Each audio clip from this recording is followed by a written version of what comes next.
how many would you suss out? I know we're really early here. Early, yeah. I mean, because the way I would see it, it's Ohio State, right? Penn State. Yeah. Oregon, USC, the way that they're playing right now, correct? So far, yeah. Far, they look.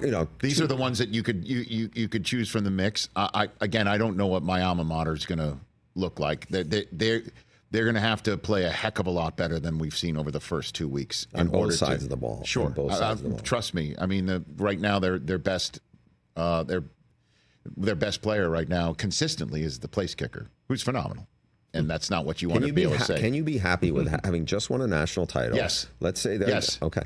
Don't you have to finish up? I mean, obviously, multiple loss season would be disappointing and it'd be tough to watch. Oh, you're going to have that. I mean, but like the question is, I was going to say, can you be happy with, how hard would it be for you to watch the team coming off a national title go 8-4 or 7-5? It'd be tough. Of course it would be. It would be difficult, certainly in an era Any where umbrage in the fact that Harbaugh won, No.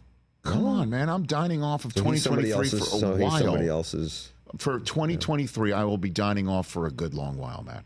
But, in this, and the questions will definitely come from the alumni base for sure, that in this world of transfer portal and all that stuff, Why did you get the quarterback situation the way it is?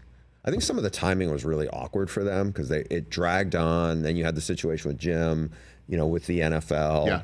I don't know, who they could have gotten. It would be like, oh, yeah, that's a big, big upgrade from especially what they want to do on offense. Obviously, hindsight is 20/20. Who knows?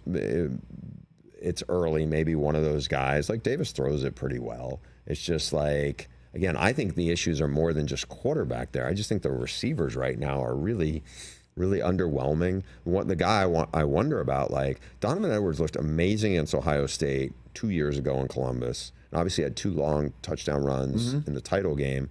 But like, he's the guy who was like, man,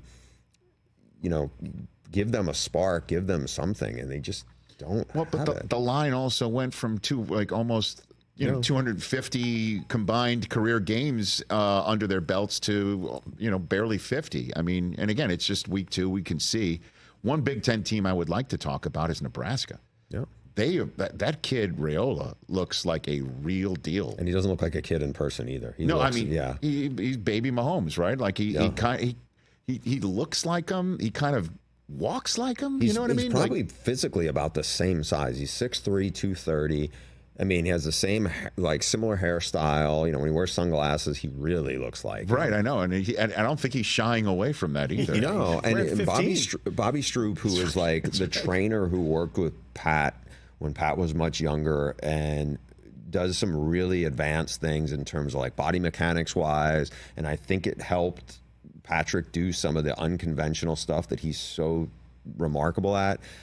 I think Dylan has the athleticism and has some of those traits. Look, I watched that game on the flight home from Ann Arbor last week. They were all over CU. And then first half, then they pulled off the kind of throttle. Felt like it was over by halftime. It was over by, and they pulled off the throttle. But the way the schedule sets up, they have a really good chance of going at least, I think, 6-0 before the schedule starts to heat up. Right. Matt Rhule's a really good coach, and we're seeing it. In year 2, he usually has really rough first years, which he did in his 2 previous stops. And then year 2, he gets them to a bowl game. They haven't been to a bowl game in a long, long time. It's crazy. And they have a good D-line. Their D-line got it. And now it's CU. CU is really awful up front. But they got after them, and I think they're going to be a good I'm glad we're talking about it. I think they're going to be a good story in the Big Ten this year. I think I know it's early, but I think, are going to be in the running for a playoff spot. I know that's saying a lot. It's saying a lot, but you just even pointed out 6-0. That's a heck of a start, from which all you got to do is just pick off 1 or 2 that you're supposed to not pick off. And then suddenly you're building a resume, and they look talented. They look sharp. They look much faster than I've ever seen them in recent years.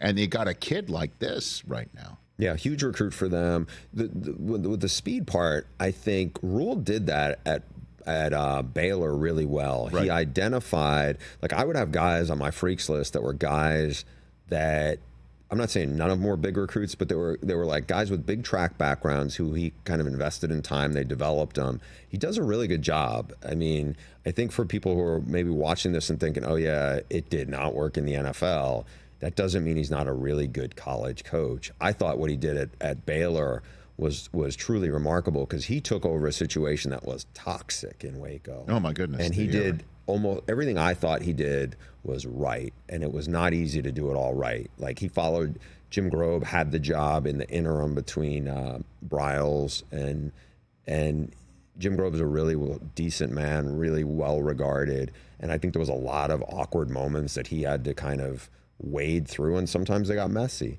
And when he got in there, he being Rhule, I thought he just was really masterful in how he handled it. And, you know, there's a little bit of like buyer beware at Nebraska, just because anybody who covers college football thought when Scott Frost got there, oh yeah, home run hire. He crushed it at UCF. He's coming home. He knows how to recruit, all this stuff. We're all buying in. And then it didn't work. And here's Matt Rhule, similar, you know, he was multiple stops successful. Not you know, he's a Penn State guy from the Northeast, but it seemed like a really good hire, and it's looking like a really good hire. Catch the Rich Eisen Show every single day on the Roku channel, 12 to 3 Eastern, for free.